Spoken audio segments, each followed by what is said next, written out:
Welcome to ETV prime. Kakinada జిల్లా సామర్లకోట దగ్గరలోని వేట్లపాలెంలో చాలా ఘోరమైనటువంటి ప్రమాదం దుర్ఘటన జరిగింది.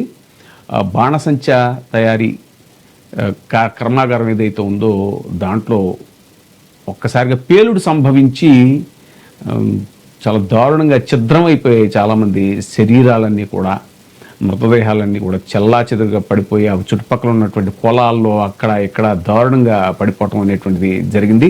ఆ చుట్టుపక్కల సామర్లకోట, తర్వాత అనపర్తి, అలాగే రాయవరం, ఇటీవలే రాయవరంలో కూడా ఇలాంటి దుర్ఘటన. ఆ చుట్టుపక్కల బాణసంచా తయారీ ఈ పరిశ్రమలు ఎక్కువ కుటీర పరిశ్రమలాగా అక్కడ అందరూ చాలామంది వీటి మీద జీవనాధారం కింద బతుకుతూ ఉంటారు. కానీ ప్రభుత్వాలు వాటి విషయంలో ఎక్కువ శ్రద్ధ చూపించవు. అక్కడ మెజర్మెంట్స్ ఏవైతే ఉంటాయి, సేఫ్టీ మెజర్స్, అవన్నీ కూడా ఎప్పుడూ కూడా కంటిన్యూగా చాలాసార్లు ప్రమాదాలు జరుగుతున్నా కూడా ఎక్కువ పట్టించుకోవడం అనేటువంటి జరగదు. ముఖ్యంగా ఈ అటు 2014 నుంచి 19 మధ్యలో కానీ, లేదంటే ఇప్పుడు 2024 నుంచి ఈ 15 నెలలు కూటమి అధికారంలోకి వచ్చినటువంటి 15 నెలలు 16 నెలలు కాలంలో కూడా చాలా ఎక్కువ సంఘటనలు జరిగాయి అనేటువంటిది కూడా నమోదవుతుంది. మరి ఎందుకని అక్కడ అధికారులు కానీ, అధికారులని అప్రమత్తం చేయడంలో ప్రభుత్వ వ్యవస్థలు కానీ ఎందుకు విఫలమవుతున్నాయి? ఆ ఫైర్ సేఫ్టీ కానీ అవన్నీ వాళ్ళు ఎందుకు ఆ నాణ్యత ప్రమాణాలు పాటించట్లేదు?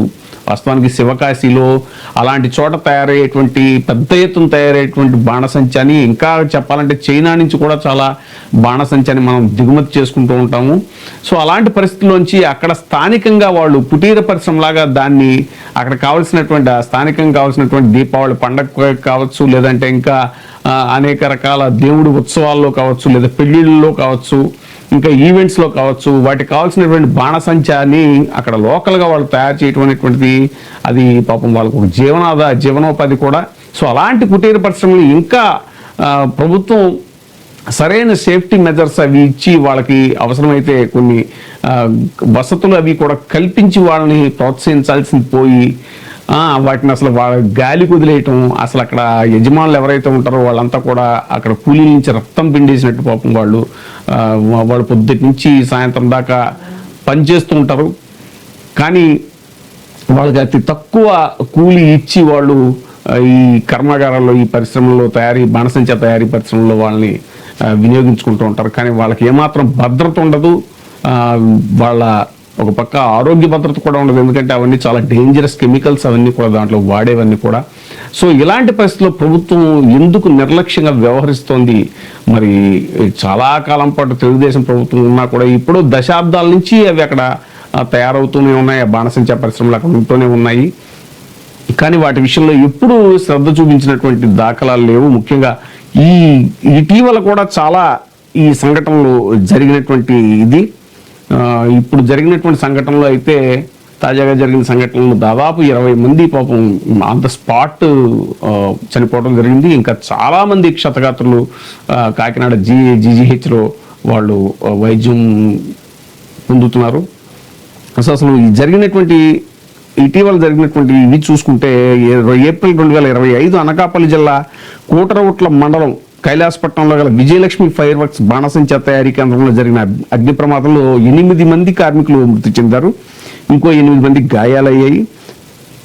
ఇంకా చూసుకుంటే ఉమ్మడి జిల్లాల్లో కూడా చిచ్చుబుడ్లు కూరే క్రమంలో ఉమ్మడి తూర్పుగోదావరి జిల్లా రాయవరంలో బాణసంచా విస్ఫోటనం ఇటీవల జరిగింది. అక్టోబర్ 2025లో గణపతి గ్రాండ్ ఫైర్ వర్క్స్ యజమానితో పాటు 10 మంది అక్కడ వర్క్ చేస్తున్నటువంటి కూలీలు మృతి చెందడం జరిగింది. అలాగే సెప్టెంబర్ 2025 అయినవిల్లి మండలం విలసలో ఎలాంటి అనుమతులు లేకుండా అనధికారికంగా బాణసంచా విక్రయించేందుకు సిద్ధమవుతుండగా మందుగుండు పేలిపోయి దంపతులు కంచర్ల శ్రీనివాసరావు, సీతామహాలక్ష్మి అనేటువంటి వాళ్ళిద్దరూ కూడా మృతి చెందడం జరిగింది. అక్టోబర్ 2019 తాళరేవు మండలం వేమవరం బాణసంచా తయారీ కేంద్రంలో చిచ్చుబుడి కూరుతుండగా ప్రమాదం, 3 మృతి, 8 మంది గాయాలు.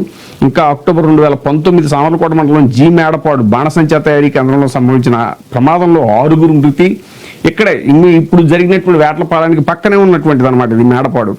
అక్టోబర్ 2014 ఉప్పాడ కొత్తపల్లి మండలం వాకతిప్ప గ్రామంలోని మణికంఠ ఫైర్ వర్క్స్ లో విస్ఫోటనం, 18 మంది దుర్మరణం. లైసెన్స్ లేకుండా అనధికారికంగా బాణసంచా తయారు చేయడం, మందుగుండు భారీగా నిల్వ, నిల్వ చేయటం ఈ కారణంగా జరిగినటువంటి విస్ఫోటనం అది. అక్టోబర్ 2014 మండపేట మండలం ఏడిదిలో బాణసంచా తయారు చేస్తుండగా ప్రమాదం, ఒకరి మృతి.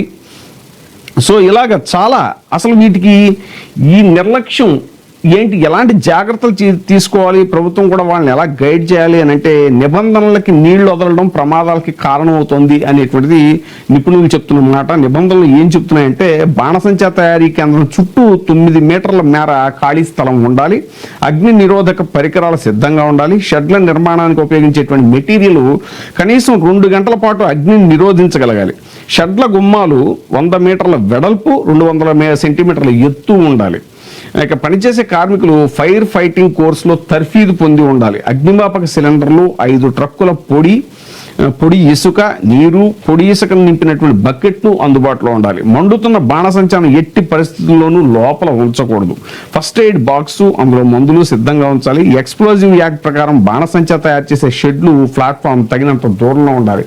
ఇన్ని సేఫ్టీ మెజర్స్ వాళ్ళు పాటించాలి. కానీ ఇవి చాలా చిన్న తయారీ పరిశ్రమలు, వాళ్ళకి పాపం కొంతమందికి అయితే అంత ఆర్థిక వెసులుబాటు కూడా ఉండదు. మరి అలాంటి వాళ్ళందరినీ గుర్తించి చంద్రబాబు నాయుడు గారు ప్రతిసారి చెప్తూ ఉంటారు పదే ఇంటికి ఒక పారిశ్రామికవేత్తను తయారు చేస్తాను అది ఇది అని చెప్పేసి.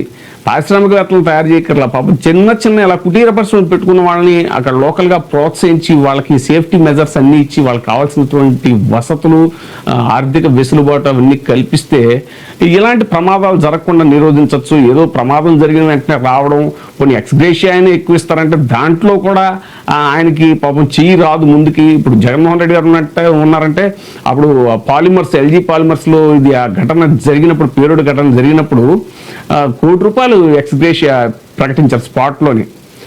పోనీ అలాగే రీజనబుల్గా ఒక ఎక్స్గ్రేషియా ప్రకటించడానికి కూడా చంద్రబాబు నాయుడు గారికి మనసు రాదు అనేటువంటిది విశ్లేషకులు వాళ్ళు చెప్పుకునే మాట.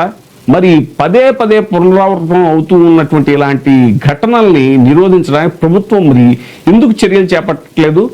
చాలామంది ఇది ప్రమాదం కన్నా కూడా ప్రభుత్వం నిర్లక్ష్యమే అనేటువంటిది చంద్రబాబు నాయుడు గారు కూడా నేను స్పాట్కి వెళ్ళి చాలామంది అధికారులు పాపం ముందు ఆయనకు అర్జెంటుగా ఏంటంటే ఘటన జరగగానే అధికారుల మీద వేసేయటం అనేటువంటిది ఆయనకు అలవాటు కాబట్టి అక్కడ ఆర్డీఓని, ఎస్పీని, వాళ్ళని ఎవరైనా డిఎస్పీని అలా కొంతమంది అధికారులందరినీ కూడా ఇమీడియట్గా స్పాట్లో సస్పెండ్ చేశారు, ఎంక్వైరీ చేస్తూ ఉన్నారు. అవన్నీ రొటీన్గా మాట్లాడారు. కానీ ఒకసారి కాదు, 2 సార్లు కాదు, పదే పునరావృతం అవుతున్నా కూడా దీనికి ఎలాంటి ప్రివెన్షన్ మెథడ్స్ పాటించాలో అవి మాత్రం గవర్నమెంట్ వాటి విషయంలో ఏమీ జోక్యం చేసుకోకుండా ప్రమాదం జరిగినప్పుడు మాత్రం వచ్చి అక్కడ ఓదార్పు మాటలు మాట్లాడటం వల్ల ఉపయోగం ఏంటి అనేటువంటిది చాలామంది చెప్తున్నమాట. ఏదైనా సరే ఆ మృతుల కుటుంబాలకి వీటీవీ ప్రైమ్ తరఫున ప్రగాఢ సానుభూతి వ్యక్తం చేస్తున్నాం.